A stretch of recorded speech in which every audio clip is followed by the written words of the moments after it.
Hello बच्चों, welcome you all to my channel Padh Lo. और आज हम क्लास 9 का चैप्टर नंबर 4 करने वाले हैं।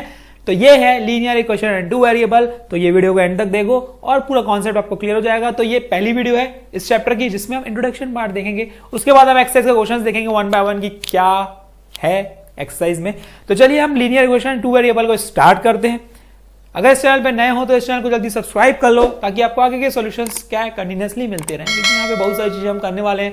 ठीक है, तो चलिए स्टार्ट करते हैं हम लोग। सबसे पहले हम स्टार्ट करते हैं व्हाट इज लीनियर इक्वेशन। देखो लीनियर इक्वेशन की बात कर रहे हैं ना, लीनियर होता क्या है? Linear equation in which the highest power of a variable is always 1। देखो एक ऐसी इक्वेशन जिसमें वेरिएबल का हाईएस्ट पावर 1 हो, ये आपने बहुत बार देखी है। देखो रिकॉल करते हैं क्या है ये। For example x + 4 = 0। ठीक है, देखो इसमें वेरिएबल क्या दिख रहा है आपको? वेरिएबल दिख रहा है मुझे x और इसका हाईएस्ट पावर मुझे क्या दिख रहा है 1। तो इसका मतलब ये कहलाएगी हमारी क्या? Linear equation. ठीक है, दूसरी एक बात करते हैं हम लोग यार, एग्जांपल्स लेते हैं। 2x + 7 = 0। देखो लीनियर इक्वेशन है, बिल्कुल है यार। वेरिएबल क्या है? x एक वेरिएबल है और उसका हाईएस्ट पावर मुझे क्या दिख रहा है? 1 दिख रहा है। तो हम इसे क्या कहेंगे? लीनियर इक्वेशन इन 1 वेरिएबल। अब बात करते हैं हम लोग। देखो एक इक्वेशन की हम बात कर लेते हैं। ये इक्वेशन आप बताना, x + y = 2। अब अगर आप नोटिस करोगे तो इसमें x एक वेरिएबल दिख रहा है और y एक वेरिएबल दिख रहा है, लेकिन दोनों का जो पावर है वो 1 दिख रहा है। तो ये भी क्या हुई भाई? ये भी एक लीनियर इक्वेशन हुई। लेकिन लीनियर इक्वेशन तो हुई, लेकिन इसमें वेरिएबल मुझे 2 दिख रहे हैं। तो इसको हम बोलेंगे लीनियर इक्वेशन इन 2 वेरिएबल्स। ठीक है, लीनियर इक्वेशन इन 2 वेरिएबल्स। एक ऐसी इक्वेशंस जिनके highest power of a variable क्या हो? 1 हो। यहां बस आपको ध्यान देना है, यहां नोटिस करना है आपको। देखो मैंने क्या बताया, अगर हम इन दोनों की बात कर रहे थे, लीनियर इक्वेशन तो है, बाकायदा लीनियर इक्वेशन है, लेकिन 1 वेरिएबल है, क्योंकि इन दोनों के केस में हमें क्या वेरिएबल दिख रहा है? एक ही वेरिएबल दिख रहा है, x एज अ वेरिएबल दिख रहा है। तो ये हो जाएगा हमारा लीनियर इक्वेशन इन 1 वेरिएबल। ठीक है, तो अब मुझे लगता है कि लीनियर इक्वेशन क्या होता है ये आप समझ गए, और 1 वेरिएबल और 2 वेरिएबल क्या होता है ये भी आप समझ गए। तो अब इसको समझते हुए हम समझते हैं इसका स्टैंडर्ड फॉर्म। इसका जनरल फॉर्म होता क्या है? देखो अगर कोई भी लीनियर इक्वेशन इन 2 वेरिएबल की अगर आपको फॉर्मेट ये दिखा ax + by + c = 0, तो वो बोल दीजिएगा क्या है? लीनियर इक्वेशन इन 2 वेरिएबल है। ठीक है, फॉर एग्जाम्पल से बात करते हैं हम लोग। 2x + 7y + 3 = 0। तो ये मुझे दिख रहा है कि ये क्या है? ये एक लीनियर इक्वेशन इन 2 वेरिएबल है, क्योंकि ये ax + by + c के फॉर्म में दिख रहा है। x और y मुझे क्या दिख रहा है यहाँ पे एज अ वेरिएबल? तो ये x और एक y, ये दोनों क्या है? ये है दोनों वेरिएबल्स। ठीक है, यहाँ पे ध्यान दो। ठीक, और x के साथ में जो ये नंबर है और y के साथ में जो ये नंबर है, इसे हम कहते हैं कोफिशिएंट्स। ठीक है, ये आप ध्यान दीजिएगा, इसे हम कहते हैं क्या? कोफिशिएंट्स। मतलब कोफिशिएंट ऑफ x की बात करेगा तो हम क्या बोलेंगे? ये 2 है भाई। कोफिशिएंट ऑफ y की बात करेगा तो हम क्या बोलेंगे? ये 7 है भाई। ठीक है, और जो ये बेचारा जिसके साथ कोई कोफिशिएंट नहीं है, कोई वेरिएबल नहीं है, उसको हम बोलेंगे क्या? Constant term. ठीक है, जिसके साथ कोई वेरिएबल नहीं है हम क्या बोलेंगे? उसको बोलेंगे कांस्टेंट टर्म। तो ये तीन चीजें रहती है और x और y वेरिएबल रहता है। तो ये सब चीजें अगर आपको दिखी तो आप सीधा बोल जाएगा ये क्या है? लीनियर इक्वेशन इन 2 वेरिएबल है। ठीक है, अब हम बात करते हैं इसके सॉल्यूशंस की। ये आपको क्लियर हो चुका है। तो सॉल्यूशंस की अगर हम बात करेंगे तो linear equation in 2 variable has infinitely many solution. देखो जब भी हम लीनियर की बात कर रहे थे, लीनियर इक्वेशन इन 1 वेरिएबल की बात कर रहे थे, तो ये x + 2 = 0। अब इसका अगर मैं सॉल्यूशन बोलूंगा आपको, तो x की ऐसी वैल्यू जिसमें ये पूरी की पूरी सॉल्यूशन क्या हो जाए?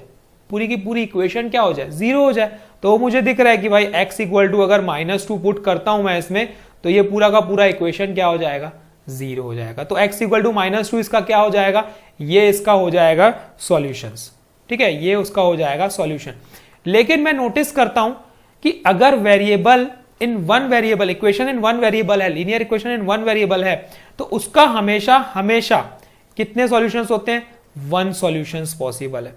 आप कोई भी इक्वेशन लेके देख लो, कोई भी इक्वेशन देखो, फॉर एग्जाम्पल एक और ले लेते हैं हम लोग, ठीक है, एग्जाम्पल में एक और ले लेते हैं हम लोग। अगर 2x प्लस 3 इक्वल्स टू 0 है, ये भी क्या है? Linear equation in one variable. तो इसके अगर सॉल्यूशन की बात करेंगे तो x के लिए क्या हो जाएगी? -3/2। ठीक है, ये क्या है? इसका क्या है? ये है इसका सॉल्यूशन। ठीक है, अब इसके अलावा कोई x की ऐसी वैल्यू सोचो जिसपे ये पूरा का पूरा इक्वेशन 0 हो जाए। सोचो सोचो, थोड़ा और सोचो। अरे भाई जितना भी सोचोगे यही आएगा, x = -3/2, क्योंकि इसके अलावा और कोई सॉल्यूशन इसके पॉसिबल नहीं रहेंगे। तो इससे हमें यह पता चलता है कि जो भी linear equation in one variable रहता है उसके कितने सॉल्यूशंस रहते हैं? उसके सिर्फ और सिर्फ एक सॉल्यूशन रहते हैं। किसके? Linear equation in one variable. लेकिन अभी जो हम पढ़ रहे हो क्या है? Linear equation in two variable. तो linear equation in two variables के सॉल्यूशंस कैसे निकालते हैं? ये तो हम समझ गए कि वन वेरिएबल है तो कैसे निकाला जाता है। ठीक है, अब टू वेरिएबल है तो कैसे निकाले ये हम सीखते हैं। ठीक है, ये भी आप एक्चुअल में इंपॉर्टेंट चीज है, तो देखते हैं कैसे निकाला जाता है। अभी हमारे पास फॉर एग्जाम्पल एक इक्वेशन है x + 3y = 9। अब ये क्या है? ये linear equation in two variable है। अब इसमें आपको क्या करना रहता है? एक बॉक्स बना दो,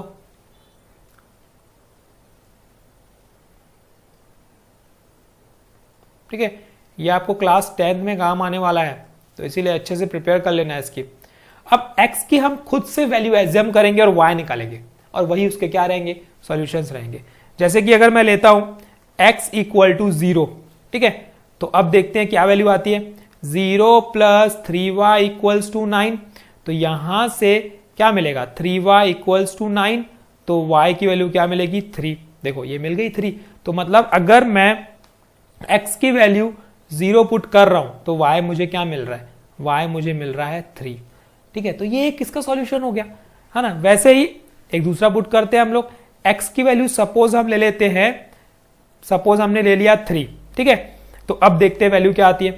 3 + 3y = 9, तो यहां से 3y की वैल्यू आ जाएगी 6 और y की वैल्यू आ जाएगी 2। ठीक है, तो मैंने क्या लिया?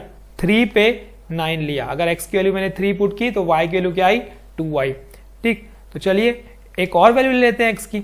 x की वैल्यू हम एज्यूम करते हैं, सपोज हमने एज्यूम कर लिया -3 एज्यूम कर लिया। हमने एज्यूम्पशन आपकी मर्जी, आप जो एज्यूम्पशन करने कर सकते हैं। इस तरीके से मैं बता रहा हूं कि सॉल्यूशंस निकाले जाते हैं।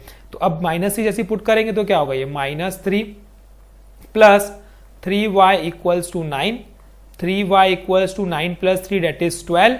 तो यहां से y की वैल्यू मिलेगी 12 / 3 दैट इज 4। तो क्या मिला भाई? x की वैल्यू -3 पे y मिला 12, y मिला 4। तो अब इसमें ये सॉल्यूशंस मिले। क्या सॉल्यूशंस मिले? देखो सॉल्यूशन मिले हमारे पास 0,3, 3,2 एंड -3,4 एंड सो ऑन। क्योंकि x की वैल्यू तो मैं यार कोई भी ले सकता हूं, y की कोई ना कोई वैल्यू तो निकलेगी। x की मैं इनफाइनाइट वैल्यू ले सकता हूं, तो y की भी इनफाइनाइट वैल्यूज आएंगी। तो जब दोनों की इनफाइनाइट वैल्यूज आने वाली है तो इसका मतलब यह समझ में आता है कि जो linear equation in two variables होते हैं उसके इनफाइनाइटली मैनी सॉल्यूशंस होते हैं। ये आपको दिमाग में रखना है, ये 1 नंबर में पूछ सकता है। ठीक है, कि भाई लीनियर इक्वेशन टू वेरिएबल अगर आपको दिखता है तो उसके कितने सॉल्यूशंस? उसके इनफाइनाइटली मैनी सॉल्यूशंस हैं। तो ये एक इंट्रोडक्शन पार्ट था। आई होप आपको समझ में आ गया होगा, और समझ में आ रहा है तो दोस्तों में शेयर करो और इस वीडियो को लाइक करो और चैनल को सब्सक्राइब करो, ताकि आपको आगे कंटिन्यूअसली सॉल्यूशंस भी मिलते रहे। क्योंकि हम यहाँ पे NCERT, R D. Sharma, R S. Agrawal सबके क्वेश्चंस लाने वाले हैं इंपॉर्टेंट, जो आपके एग्जाम पॉइंट ऑफ व्यू से बहुत ज्यादा इंपॉर्टेंट है, हम वो भी देखने वाले। तो अभी हम ये समझते हैं और इसके आगे की नेक्स्ट वीडियो में आएंगे हम इसके आगे के क्वेश्चंस के साथ। तब तक के लिए all the best and keep practising. Practice करना बिल्कुल मत भूलिएगा, और कुछ अगर नहीं समझ में आता है तो आप कमेंट सेक्शन में मुझसे पूछ सकते हैं, मैं आपका डाउट क्लियर करूंगा। Thank you, all the best.